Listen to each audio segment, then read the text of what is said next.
Shri Shri Ras Viharini Ju ki jai ho. Shival Bade ki jai ho. Shiksha Patra ki jai ho. Sab Vaishnavan ko jai Shri Krishna. Day 73, letter 28, verse 15 to 24. They are turned away from you, O Lord, and your path, and contact with them is making me also turn away. I mistakenly thought they would help me to serve you, and so I cannot bring myself to part company from them. Tika 15. Embodied souls who have turned their backs on the Lord make others do the same. I was under the wrong impression that they would help me to serve you, and so I accepted them, but now they are doing the opposite. They are not engaging in your service, but I still do not have the heart to get rid of them. Verse 16. In the same way that highway robbers loot travellers after deluding them with offers of help, I am being attacked by those who are living in my home. I mistakenly gathered people to me for help in serving you, but now they are looting me. O Lord, thugs attack travellers, but these are Vaishnavas living in my own home who are attacking me.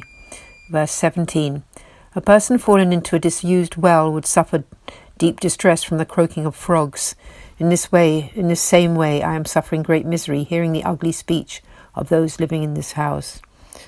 Tika 17. A worldly comparison would be to a person fallen into a dark and disused well. To them the croaking of frogs therein would be a source of fear.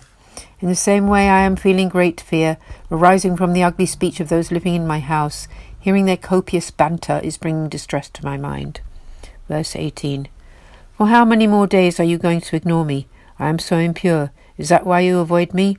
Have you, the merciful one, abandoned me? Tika 18.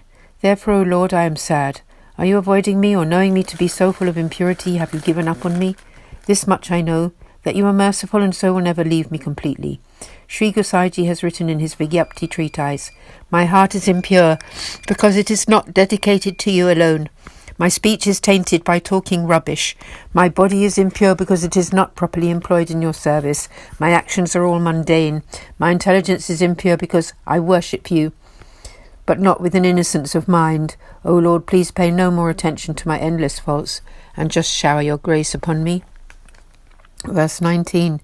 If you abandon me, where is there left for me to go? I have no refuge in this world. I am humble and I am yours, but you have sat me down in a boat in the middle of a flowing river. Please don't let me drown. O Lord, you are the Supreme Lord. You can do, not do, or do otherwise as you wish, for you are all-powerful. If you consider me unworthy of taking shelter in you and abandon me, then where can I go? For I have no other refuge but you, and I know nothing apart from that surrender. If you leave me, my condition will be unspeakable. I am on a boat in the middle of a river, and then come out of the boat. If I am on a boat in the middle of a river and then come out of the boat, what will happen? What will become of me?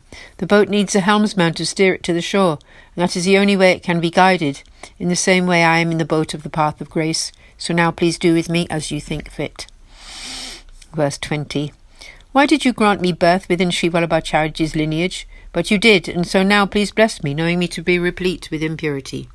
Tika 20. Okay, you are going to abandon me, but what else can I do about that? But then why did you give me birth within Sri Acharyaji's lineage? Did you not know this from the start? And now you are renouncing me since I am steeped in impurity. Oh, please just bless me. Verse 21. I am in the company of deceitful people. I try to avoid them so that they do not corrupt me, but still feel perturbed. When a traveller in a forest loses his sense of direction, he can become fearful like a deer fears a lion. I fear bad association in the same way. Tika. O my Lord, I am surrounded in all directions by bad association, and this makes me very sad. Intelligence can be corrupted by just a tiny bit of bad company, but I am surrounded by it and losing my intelligence. With good association, all aspects of one's righteous path are satisfied, but I am far from this condition. I stand alone in the middle of all these bad influences, so you can just imagine my condition. I am like a traveller dumped into the middle of the forest who is mighty fearful at the sound of the lions roaring, which seems to come from all directions. I do not know to which direction I should turn, and I don't know what to do. Verse 22. When a young bird gets its wings, it leaves its mother and she remains without it. In the same way I now do not have those devotees who were with me. I will tell you of my plight. When a young bird develops its wings, it leaves its mother and flies around all over the place in the forest. In the same way, those devoted souls with whom I was sharing the recounting of the Lord's pastimes have all left me alone in these cruel times. What should I do? Verse 23. I have fallen into this ocean of anxiety and am drowning in it. So I take refuge in Sri Vallabhacharyaji, who is a vast forest fire, able to dry up that ocean. Without the company of devoted souls, my heart is full of indescribable anxiety. I will give you an example here. For one who is drowning in very deep water, the only solution is an immense fire which can dry up the water in a single moment. I am drowning in the ocean of worldly involvement, and my only hope is refuge in Sri Vallabhacharyaji, whose form is divine fire. He alone can dry up this ocean of anxiety and worldly grief. Verse 24. O Sri Krishna, O son of Nanda, O beloved son of Yashoda, O essence of the gopis' hearts, please extend your hand and save me. Tika 24. In the above verses, Sri Hari Raji has been humbly imploring the Lord, and now that humility has become a fire of separation in the heart.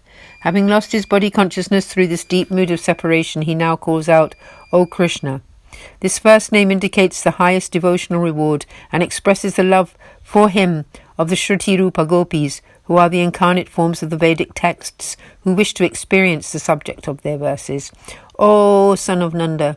This second name expresses the love for him of the Kumarika gopis, the virgins who lived in Sri Nandaraji's house, who say, Sri Nandaraji has brought you up as his son, and he has also looked after us in the same way. Now please look after us in that way. O beloved son of Sri Yashodaji, this third name indicates Sri Yamunaji's loving relationship to him. O essence of the gopis' hearts, this fourth name indicates the love of Sri Swaminiji. Hariraji thus expresses his deep sense of separation from his Lord as described in these four names and cries, I am drowning in this ocean of separation. Please extend your hand to me, pull me out, and thus save me. Thus concludes letter 28 and concludes our reading for today. We will continue tomorrow on day 74 with letter 29. Aaj ke aanand ki jai ho, Shri Acharya ji ki jai ho, Shri Hari Rai ji ki jai ho. Sab Vaishnavan ko Jai Shri Krishna, Jai Shri Radhe.